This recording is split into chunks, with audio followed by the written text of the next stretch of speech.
Amén. Abrir vuestras Biblias. Necesito que alguien lea Proverbio 3:28. Proverbios 3:28.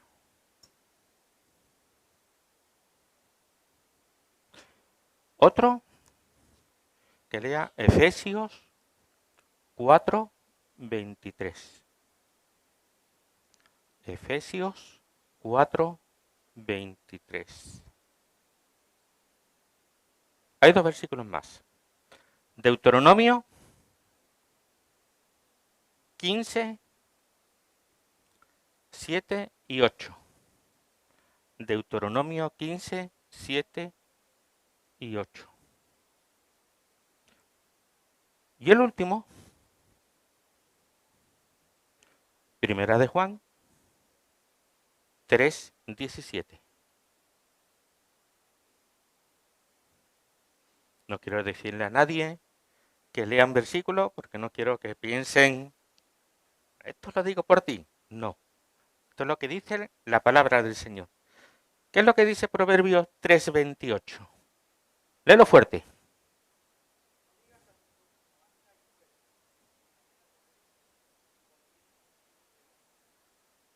¿Qué dice Efesios 4:28?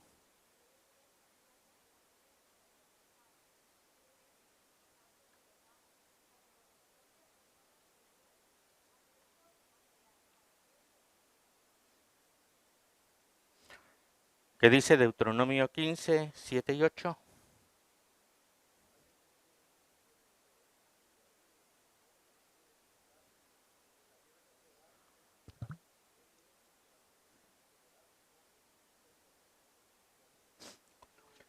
¿Qué dice Primera de Juan 3:17?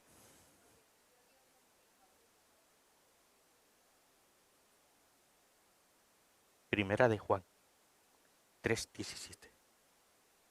Gracias, hermana, por el testimonio de evangelismo.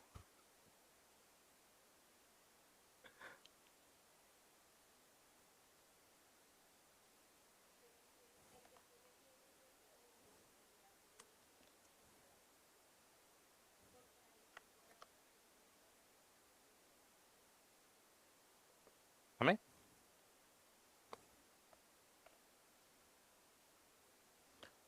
No lo digo yo, lo dice la Biblia. Amén, hermano. No solamente orar. ¿Sabéis una cosa, hermano? Hoy hemos hecho iglesia. Y estoy orgulloso de ver la necesidad de los hermanos y orar e interceder como un solo hombre por ellos. Estoy orgulloso, hermano. Pero hemos leído que también tenemos la responsabilidad, en la medida de nuestras posibilidades, en la forma que puedas, conforme tus medios, ayudar y bendecir. Podemos entender que en el Antiguo Testamento era como una ley, como una imposición. 3 de los 4 versículos que hemos leído son del Antiguo Testamento. Y mandaba al pueblo que estuviera pendiente de las necesidades del otro. Y es por la gracia del Señor, por el cual nosotros muchas veces podemos bendecir a los demás. Porque hasta aquí el Señor te ha ayudado. Amén. Gracias, Paco. Hasta aquí el Señor te ha bendecido. Amén. Amén. Pues el Señor te dice, conforme has sido bendecido, tienes que bendecir. ¿Y qué mejor opción que destinar parte de nuestra bendición a bendecir a los hermanos que realmente lo están pasando mal? Amén. Bendito eres, Señor. Yo te doy gracias, te bendigo, te exalto, te magnifico, Señor, sobre todo. Espíritu Santo, toma este tiempo. Corto, Señor, el tiempo que tengo, pero yo te ruego, Espíritu Santo, que tú te hagas entender, que no sea yo. Dame facilidad de palabra, Señor, pero sobre todo de Espíritu Santo. Crea facilidad en la mente, en el corazón de mis hermanos, de las personas que van a recibir este mensaje, para que tú hagas tu obra, Señor. En tu nombre precioso, mi Rey. Amén. Y amén. Amén. ¿Qué vimos la semana pasada? ¿Os acordáis? Jesús y la ley. Los versículos, esta vez eran 3. Mateo 5, 17 al... Si son 3, 17 al 20. Estamos cortitos hoy. Vamos a despertarnos.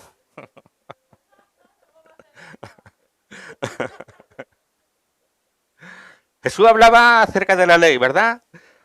Y me llamó mucho la atención versículo, el 18, en el que decía, porque de cierto os digo que hasta que no pase el cielo, hasta que no pase en el cielo y la tierra, ni una jota ni una tilde pasará de la ley, hasta que todo se haya cumplido. Y vimos lo que era la tilde y la jota, ¿verdad? ¿Os acordáis del ejemplo que puse? De cómo un palito puede cambiar una palabra completa. ¿Os acordáis? ¿Cuál era? La. ¿Y cuáles son las dos palabras? Posa y rosa. ¿Qué diferencia hay entre posa y rosa? El palito de la P. Si le quita el palito, es posa. Si le pones el palito, es rosa. Una diferencia mínima. Pues mirad con qué autoridad el Señor Jesús decía y hablaba de que su palabra era santa, perfecta, y se iba a cumplir. Dijera el hombre lo que dijera, hiciera el hombre lo que hiciera. Lo que Dios ha dicho se cumple. Por eso, hace 500 y algo años atrás, había un hombre, que os sonará, Martín Lutero, ¿verdad?, que clavó las 95 protestas, por eso somos protestantes, en la catedral del Wimbledon. No sé cómo se dice, no soy alemán, como sea. Y de todo esto, este hermano dijo que había 5 solas, 5 principios. La sola escritura, la sola fe, la sola gracia, el solo Cristo y solo Dios la gloria. Por decir estas cosas, por rebelarse este hombre contra un imperio que el hombre había creado, por rebelarse contra la majestuosidad que existía en aquel tiempo, de que si no estabas con ellos, eras cortado de la tierra de los vivientes, entró en debate con ellos. En uno de los debates, en los cuales ya estuvo a punto de que el papado en aquel tiempo le comprase un billete gratuito hacia el cielo, él estaba, dice, no lo digo yo, lo dice él, en un sermón que dio en marzo de 1522, y decía, al regresar a Wittenberg, mira, me ha salido esta vez, al regresar a Wittenberg, pronunció un sermón en el que resumió el impacto de la reforma. Dijo que él simplemente enseñó y predicó la palabra de Dios y que mientras él dormía o bebía cerveza con sus amigos, la palabra debilitó tanto al papado que ningún príncipe o emperador logró causarle daño. Y concluyó diciendo, yo no hice nada, la palabra lo hizo todo. Y es cierto, la grandiosidad de la palabra lo hace todo. Solo la palabra lo cumple, lo rellena, lo hace todo. Y piensa esto bien que te estoy diciendo, porque este hombre, aparte de descubrirnos la Biblia, nos descubrió esta gran verdad. Dice que la palabra lo hace todo. Yo no hice nada. Muchas veces cuando te sientas en una bicicleta y coges una cuesta para arriba, cuesta, ¿verdad? Siéntate en un hiper mega deportivo, aire acondicionado, fresquito, cambio automático, velocidad de crucero, y tú dejas que el coche vaya solo. Y tú subes la misma cuesta. Amén. ¿Qué es la palabra de Dios y qué es la fuerza humana? Pues la palabra del Señor es el superdeportivo. Él lo hace todo. No tienes que hacer nada. Él te lleva. La palabra del Señor lo hace todo en nuestra vida. Y es una grandiosidad, hermano. Porque muchas veces estamos planeados a hacer dos cosas. O lo que yo creo que tengo que hacer, o lo que Dios me dice que haga.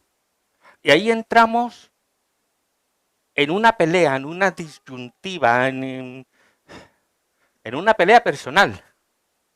Muchas veces uno pasa, ¿no? Pero cuando hablamos de Dios, hablamos como, a ver de qué forma convenzo a Dios de que yo soy bueno. Nos vamos a parecer a aquel rico joven que se le presentó. ¿Qué tengo que hacer para ser bueno? Esto, lo otro, para acá, para allá.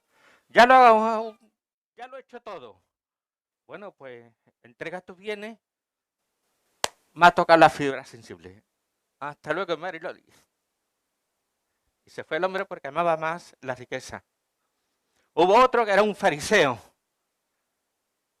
que decía, porque yo doy los diezmos de todo lo que gano, y ayuno 2 veces en semana, y oro. Hipócrita.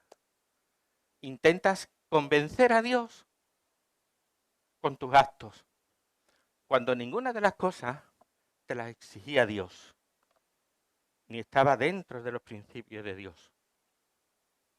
Pero sin embargo, el hombre busca justificarse delante de Dios. Yo soy bueno, yo hago, yo soy capaz, yo soy... Pero te encuentras frontalmente con la palabra. Y la palabra te dice que nosotros, por nuestros medios, no podemos llegar a Dios. Y esto es así. Lo que dice la palabra es real. No puedo llegar a Dios por mis medios. No puedo conocer a Dios por mis medios. No puedo tener una relación con Dios por mis medios. No tengo la capacidad. Dice en el Salmo 119, 160, en tu palabra se resume la verdad. Eternos y justos son todos tus decretos.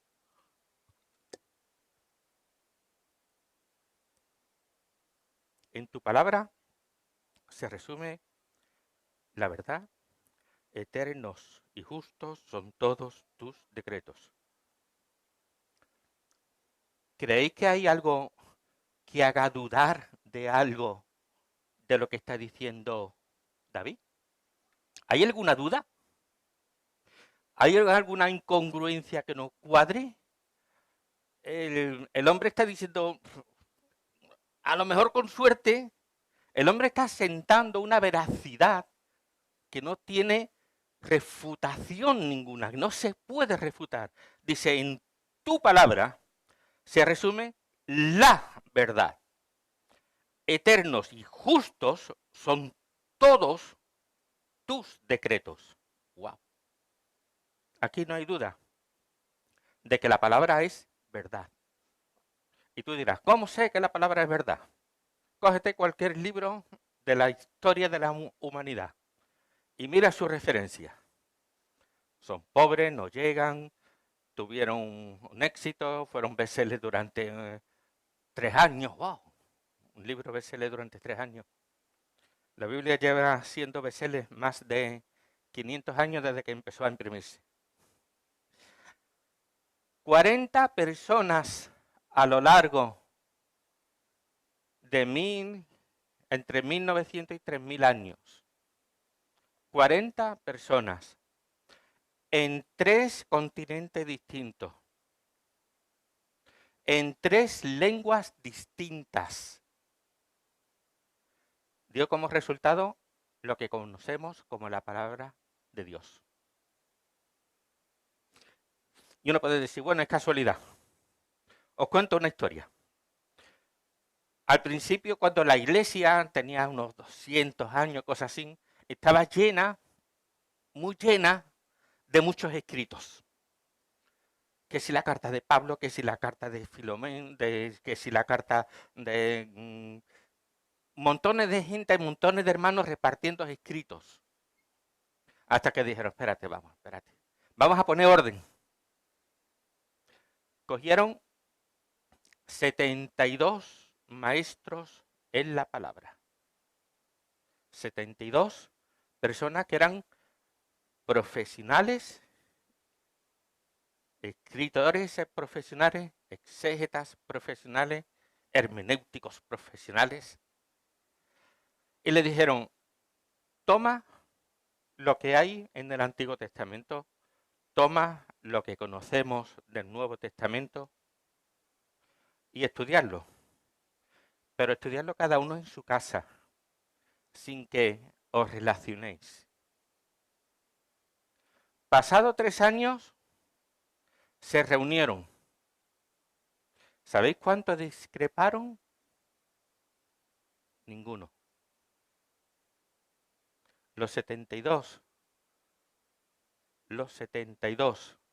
eruditos llegaron a la misma conclusión, a la misma interpretación y al mismo diseño de la palabra de Dios. Por eso se llama la Biblia de la Septuaginta. La palabra de Dios es cierta, hermano. La palabra de Dios es inamovible. Dice Salmo 12, 6 y 9. Las palabras de Jehová son palabras limpias como la plata refinada en horno de tierra, purificada 7 veces.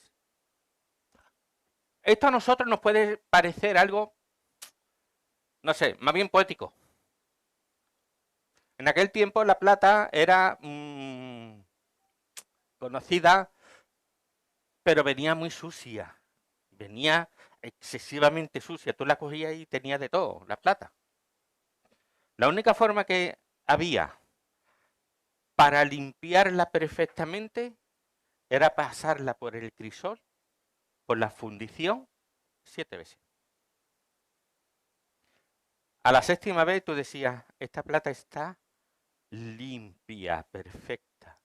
No tiene suciedad ninguna.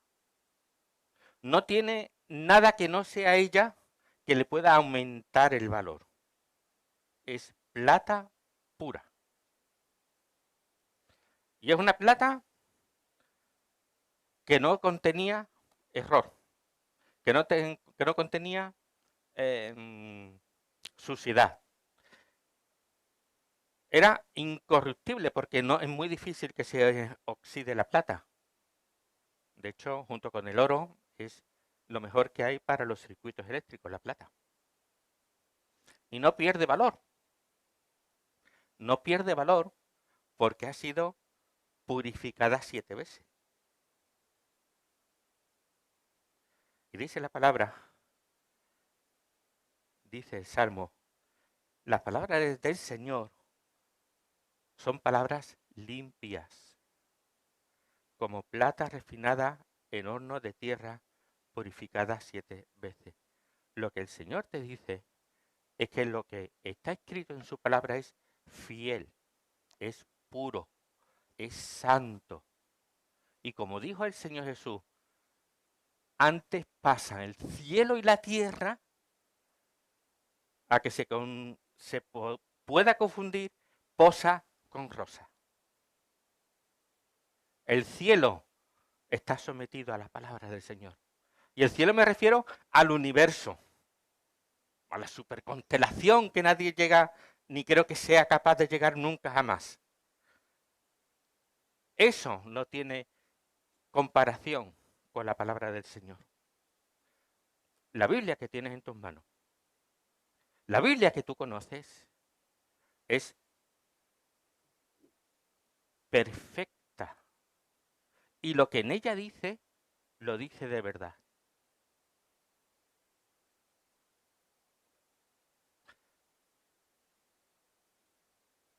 Respecto a la palabra, hay que diferenciar dos cosas. Tiene para nosotros los cristianos, para nosotros los que conocemos de la palabra del Señor, tiene limitaciones. Y el Señor puso limitaciones. El Señor tuvo que poner cierta limitación. Por ejemplo, los cristianos, los hijos de Dios, no estamos autorizados a cambiar su palabra, a modificar su palabra, a quitar el rabito de la R para que diga posa en vez de rosa. No estamos autorizados. No estamos autorizados a cambiar una coma de lugar para que diga lo que yo creo que tiene que decir. No estamos autorizados. No estamos a crear doctrinas contrarias a lo que dice la Biblia. No estoy autorizado a interpretar la palabra de Dios como yo quiera o como a mí me convenga. No estamos autorizados. No estamos autorizados a sustituir la doctrina del Señor Jesús. Y tú dirás, pero eso se puede, se puede. Colosenses 1:18 dice, y Él es la cabeza del cuerpo, que es la iglesia, que es el principio, el primogénito entre los muertos, para que en todo tenga la preeminencia. Esto lo vamos a ver un poco mejor luego. Y no tenemos autorización de Dios para gobernar según las tradiciones humanas que contradigan las verdades bíblicas. Yo no puedo decir que por mi forma de hacer, por mi forma de vivir, por mi forma de interpretar, puedo cambiar algo. Acordémonos de que el Señor Jesús le decía a los fariseos, el problema lo tenéis vosotros, que con vuestro celo, con vuestra forma de actuar, habéis invalidado la palabra de mi Padre, porque habéis puesto pesada carga sobre el pueblo, una carga que no venía escrita, que no estaba desarrollada. Entonces, no podéis, a vosotros los fariseos, poner cargas que no vienen. No podemos manipular. Por eso Dios, con su palabra, ha sido muy estricta y ha puesto limitaciones. Pero claro, también tenemos privilegios, hermanos, tenemos derechos, tenemos conformidad, tenemos la autorización del Señor. ¿Para qué? Principalmente para predicar del Evangelio. Amén. Eso es lo primero que el Señor mandó. Id y predicar el Evangelio. Tenemos que hacer discípulos. Amén. La iglesia dice, amén, amén. Tenemos el privilegio de enseñar la palabra del Señor. Amén, amén. De bautizar a los que quieren entregar su vida al Señor. Amén.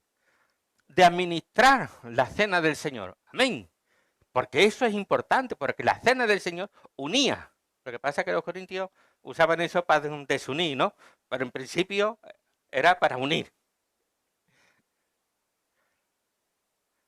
Tenemos la autoridad para discipular y corregir. Amén. Eso va a costar más trabajito. Pero lo tenemos. ¿Por qué lo tenemos? Porque la iglesia tiene que estar sometida a los principios bíblicos. Y entre los mismos hermanos tenemos que decirnos, cuando tomamos la cena, yo no espero que venga el hermano, sino que yo voy al hermano y le digo, escucha, que te perdono. Me da igual lo que tú pienses, pero yo a ti te perdono. Así que yo contigo no tengo nada que hacer. Podemos orar por los enfermos. Amén. Amén. Podemos orar por los enfermos. Amén. Gracias, Paco. Podemos expulsar demonios en el nombre de Jesús. No vamos a estar continuamente expulsando, pero sí podemos, oye, orar por un hermano para que la presión que está teniendo huya y salga. Podemos ayudar a un hermano para que se sienta libre. Podemos guardar y defender la verdad. Amén. Y algo que hemos visto muchas veces. El Señor te da la autoridad de ser embajador de Cristo. Amén. Amén. ¿Por qué? Venimos diciendo, Dios es el creador de la palabra. Dios escribió la palabra. Dios la preparó para nosotros, para su pueblo, como ordenanza, como estatuto. Pero llega un momento en que, hermano,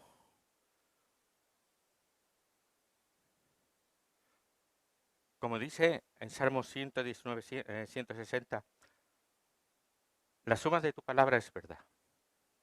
Entonces nos fiamos de la palabra del Señor. ¿Tú te fiarías de una ley que deja entrever si sí o si no, sino todo lo contrario, pero que tú lo tienes que hacer? ¿Tú te fiarías de una ley que no tiene resolución? ¿Tú te fiarías de un artículo, me lo voy a inventar, 48.3 de la Constitución, que dice todo el mundo tiene derecho a comer 3 veces al día? ¿O no? Una ley que no tiene ni principio ni fin, que no es concluyente. Una ley en la que no tiene base. ¿Tú te fiarías de eso? ¿Tú te fiarías de alguien que tiene mucha confianza, que te cuenta un problema de un hermano? Fíjate, el hermano. El otro día estuve con él, no veas. Te lo digo yo. Y esto y lo otro. Hay que orar por el hermano. Hay que... Tú dices, amén, vale. Y luego tú llamas al hermano. Hermano que me he encontrado, que me ha dicho... ¿Qué te ha dicho? ¿Qué? Ah, no, pero si me ha tocado los cupones hace 2 semanas, estoy, gloria bendita. ¿Tú dónde estás? Yo estoy en La Bahama. Pues me ha dicho el hermano que está muerto de hambre. ¿Tú te fiarías la próxima vez del hermano que te pide oración por el otro? ¿Tú te fiarías si algo de la palabra del Señor no fuera cierto? ¿Tú te creerías algo que está escrito y al final resulta que es mentira? ¿Tú le darías credibilidad entonces a la palabra de Dios? ¿O tendrías un motivo para decir, Señor, lo que tú dices aquí es mentira, y si esto es mentira, ¿qué me garantiza que el resto sea verdad? Porque podríamos pensar eso, ¿no? Pero ¿qué dice el Salmo? La suma de tu palabra es verdad. Toda ella es verdad. Por lo tanto, mi confianza ya no está en mi bicicleta para subir una cuesta arriba, que no sé si voy a poder. Mi confianza está en un superdeportivo calentito y que va solo. Esa es la palabra del Señor en mi vida. Mi confianza está en la palabra del Señor. No en lo que yo haga, porque yo no hice nada. Todo lo hizo la palabra de Dios. Y la palabra de Dios, una de las cosas que hace es confrontarnos. Hebreos 4:12 dice, porque la palabra de Dios es viva y eficaz, y más cortante que toda espada de doble filo. Por lo tanto, hermanos, demuestra que la palabra del Señor no es un libro cualquiera. No es un libro que puede estar de moda, que sea un bestseller durante 3 años. Mira qué bien. Sino que demuestra que no es un libro muerto. No es un libro que está escrito por escribir, sino que es un libro. Tal vez sea el único libro que te confronta. Es un libro que sin tú creerlo, sin tú buscarlo, sin tú hacer nada, cuando lo lee dice, pero si está hablando de mí. Si es que lo que estoy leyendo está entrando en mi corazón y me está redarguyendo, me está pidiendo que cambie cosas. ¿Cómo es posible que un libro de estas características, que no me conoce, yo me sienta tan reflejado en él? Porque es un libro eficaz. Y esta es la clave, hermano, que la palabra parece conocerte desde el principio mejor que tú mismo. Y que no llega la mano del hombre a tu corazón. Muchas veces tú lees la Biblia y tú te confrontas con ella, o Dios te dice algo y tu corazón se mueve y tú quisieras arrancarlo con tu corazón, con tus medios, ¿no? Quisieras meterte la mano en el pecho, arrancarlo y quitarte esa carga y abandonarla. No la quiero, me está haciendo daño, no es mía. Pero la palabra te confronta y te dice, tienes que cambiar estas cosas en tu vida, porque a Dios no le gusta. Y estoy luchando contra ti, te estoy hablando, te, te estoy remeciendo y no te das cuenta. ¿Hasta cuándo? Es viva y eficaz. Es viva y eficaz, hermano. La palabra del Señor está viva y es eficaz en nosotros. Segunda de Timoteo 3:16, todos lo sabemos. Toda la escritura es inspirada por Dios y útil para enseñar, redarguir, corregir, para instruir en justicia. Toda la escritura, no dice parte, no dice la parte de los proverbios es muy buena porque te ayuda, la parte de Eclesiastés es muy buena porque te ayuda, la parte de los... No, dice toda, porque tú no sabes por dónde te va a venir la bendición. La bendición te viene por la palabra del Señor, no por lo que yo te vaya a decir, no por lo que yo vaya a pronunciar aquí, no por lo que ningún hermanito o hermanita te llame por teléfono, oye, mira que por aquí. No, la única bendición que tú vas a tener es por medio de la palabra. Otra cosa es que te llame alguien y que te diga, oye, mira, según el versículo tal, ¿por qué no? Pero ahí entra la palabra del Señor. Sin darte cuenta, estamos atados. Yo no quiero, no puedo enfrentarme a Dios, porque es que los cristianos, es que los protestantes, es que, olvídate de eso, es que Dios me va a quitar la libertad que tengo. Dios no me va a permitir, no me va a dejar hacer, no me va a dejar pensar, no me va a dejar actuar como yo quiero. No quiero que me quite esa libertad. ¿Qué libertad? Si tú mismo te estás diciendo que estás atado. Si tú mismo estás diciendo que tienes cosas en tu vida que te pertenecen a ti y que no puedes salir de ellas. Esa es tu libertad. Cuestionar a Dios que te puede hacer libre de esas cosas. Pues dice la Biblia que la Biblia te enseña, te redarguye, te corrige y te instruye en toda verdad. Porque la palabra del Señor es cierta. ¿Cuán de cierta es la palabra de Dios? ¿Hasta qué punto es cierta la palabra de Dios? ¿Cómo puedo yo constatar que la palabra de Dios es cierta? A ver, científico, demuéstrame que Dios existe. Dios no necesita, bajo ningún concepto, ni bajo ninguna forma, decir que Él existe. Se da por hecho. y punto.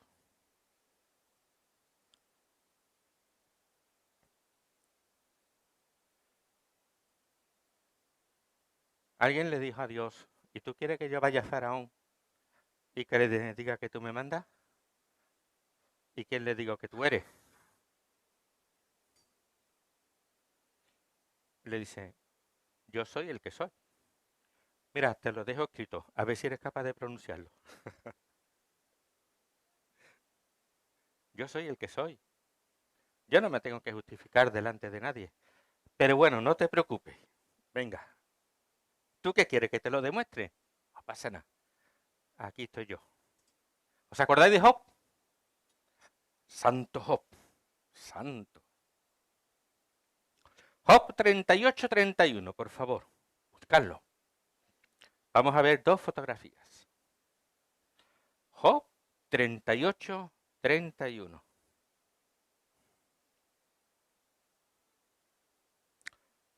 ¿Podrá atar los lazos de las Pléyades?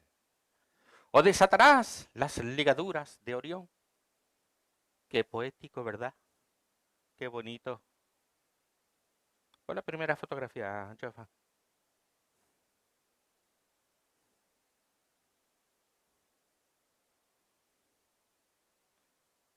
Ahí está.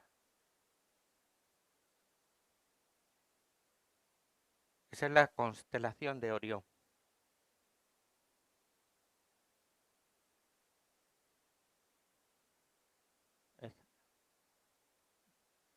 Sí, esa es la constelación de Orión.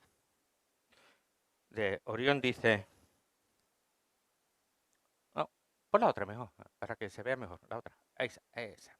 Esas son las Pleiades. Pleiades. Las Pleiades.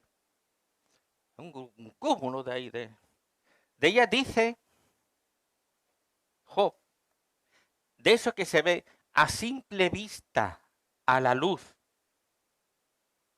Imaginaros hace 3.300 años atrás, cuando no había contaminación lumínica, se vería el cielo, vamos, increíble, ¿no? Como si estuviéramos en Marte, todo ya estrellado.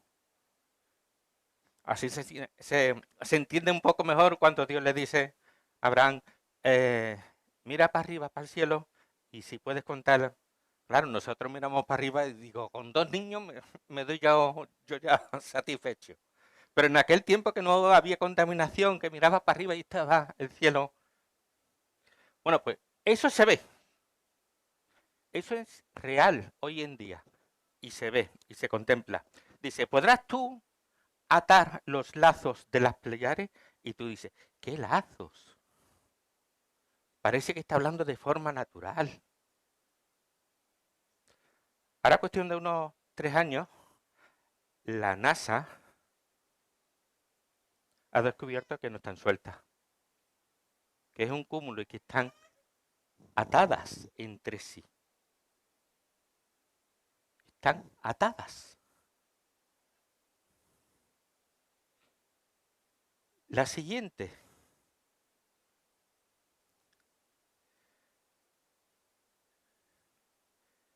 Esta es la constelación de Orión. Y de la constelación de Orión dice, ¿o desatarás tú las ligaduras de Orión? Y ahora la ciencia hace poco tiempo se ha dado cuenta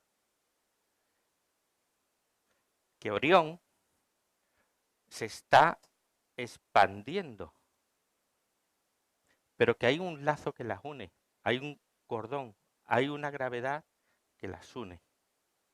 Hace 3.000 años que se escribió.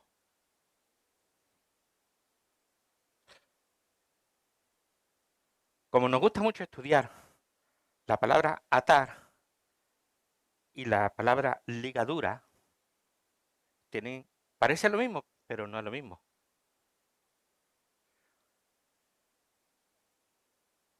Lazos de las Pleiades es que las tienen juntas.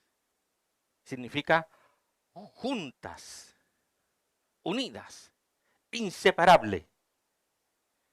Mientras que ligadura significa cinturón. Y es un cinturón que las bordea y las ata. Ni una tilde ni una jota pasará. Y si algo que fue escrito hace 3000 años, la ciencia lo ha corroborado hace poquito, cuando el Señor dice, yo estoy contigo hasta el fin del mundo, es porque Dios está contigo hasta el fin del mundo. Si el Señor dice que tu nombre estaba en la mente del Señor hace 2000, ¿cuántos años fue? Estamos en el 2026, en el 2030 aproximadamente. Si dice que el Señor estaba orando por ti hace 2030 años, 2026 o 2000, y tú dirás, ¿y dónde dice que el Señor estaba orando por mí? Juan 17,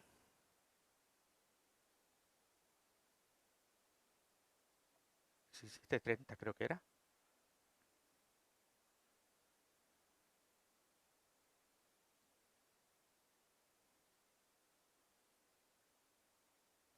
Ayudarme un poco. Donde dice, y no te ruego por lo que... Aquí, 17:20. Juan 17:20. Esto lo dijo el Señor Jesús orando hace 2000 y pico de años para atrás. Ahora ponte tú delante de la situación, delante de Dios, y escucha lo que el Señor dice, lo que Dios dice. Mas no ruego solamente por esto, se está refiriendo a los 12 que tenía dormido un poco más abajo, sino por lo que también han de creer en mi palabra. Y ese eres tú. El Señor Jesús se estaba acordando de ti. El Señor Jesús estaba hablando de ti en ese momento. El Señor Jesús estaba diciendo, Padre, atiéndelos a ellos como me has atendido a mí. ¿Tú qué crees que le diría el Padre? ¿Tú qué crees que hará Dios contigo si tú te acercas a Dios estando por medio la muerte de su Hijo por ti? ¿Te desechará? ¿Te acogerá en sus brazos? La palabra es cierta. La palabra es verdad. Dios lo ha programado todo con un solo fin. Un solo fin. Toda la Biblia tiene un solo fin. Que conozcas la salvación de Dios. Que llegues a los pies de Jesús. Que reconozcas que Jesús murió por ti, que te salvó, que murió por ti. Y que en justicia la consecuencia del pecado es la muerte. En justicia Jesús murió en tu lugar y te rescató. Y que cuando llegas delante del Padre y el Padre te dice, ¿y tú quién eres? Tú le puedes decir, tu hijo murió por mí y yo lo acepto en mi corazón y yo he vivido por él. Y ahí Dios te dice, anda, pasa que te lo vas a pasar en grande conmigo de aquí a la eternidad. ¿Y tú qué haces aquí? Ah, pues no sé. ¿Tú has conocido a mi hijo? Bueno, me hablaron de él en la tierra, mucha gente muy pesada. ¿Y tú qué has hecho? No, yo seguí con mis ideas. Entonces, tú nunca le dijiste a Jesús, yo te acepto en mi corazón, escribe mi nombre en el libro de la Biblia, perdón, en el libro de la vida. ¿Tu nombre está escrito en el libro de la vida? No, pues lo siento, no puedes entrar. ¿Dios pone reglas? Pone reglas. ¿Dios te promete que todo lo que está escrito en su palabra es real? Lo que está escrito en su palabra es real. La palabra nos recuerda que ella es pura, que ella es eterna, que ella es viva, que ella es poderosa, que ella es suficiente, que ella es incorruptible. Por eso, como dijo Lutero, hermano, yo no hice nada. La palabra lo hizo todo. La palabra es el que te sostiene, el que te corrige cuando te desvía, el que te consuela cuando te rompes, el que te guía cuando te pierdes. Te va a liberar, te va a bendecir. Ella te va a revelar quién es el Señor. Y ella te va a revelar quién eres tú. Por lo tanto, hermano, y con esto concluyo, no depende de tu fuerza, no depende de nuestra fuerza, no depende de las emociones, depende del poder de la palabra y de la autoridad que tú le des la palabra en tu vida. Si alguien quiere conocer algo de un libro, ¿a quién se lo pregunta? ¿Al editor o al autor del libro? Por lo tanto, nosotros no podemos hacer muchas veces nada. En nosotros solamente queda una cosa: confiar en el poder y en la toda autoridad de la Escritura, en la sola autoridad de la Escritura. La palabra dice: yo quiero hacer un pacto contigo. Yo he derramado mi sangre por ti.